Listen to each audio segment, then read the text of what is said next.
Salam dostlar, bu cinslerle birlikte Brawl Stars'ta 10. hesabıma kutu açılımı yapacağız. Dostlar, kutu açmadan önce kanalıma abone olun, videomu beğenmeyi unutmayın ki böyle videolar tez gelsin dostlar. İndi Royal RP'ni kastım. Dostlar, belki mesela bu yaxınlarda ana hesabıma Royal Pass açtım, onun videosu da gələcək. Ona göre dostlar, kanalıma abone olun, təzədən videomu beğenmeyi unutmayın ki bu videolar tez atım. Neyse dostlar, başlayaq görək nələr çıxacaq. İzləyək görək.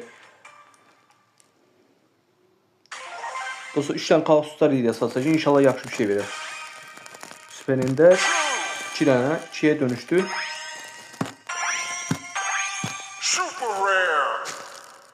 Böyle efsanevi yazdığını görmüyor.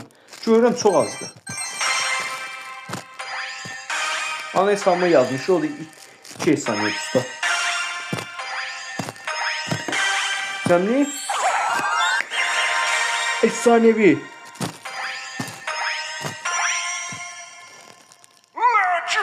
İnşallah yaxşı bir şey verir. Oo. Kral Melek Colt ve dost destansı kostümünü çok beğendim.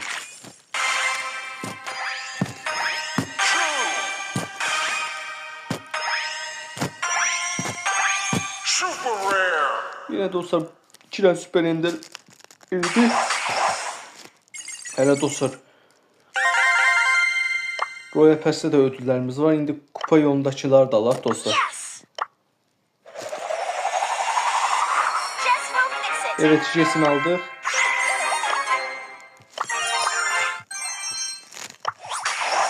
Böylece dostlar Frank'i de atacak. Evet dostlar, Frank'i de aldı. İkinci karakterimizi de açtık dostlar.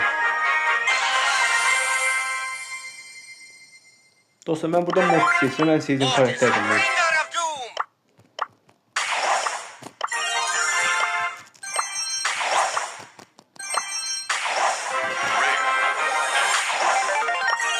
Evet dostlar, Kaosus'ta hediye satacağız. İnşallah yaxşı bir şey verir.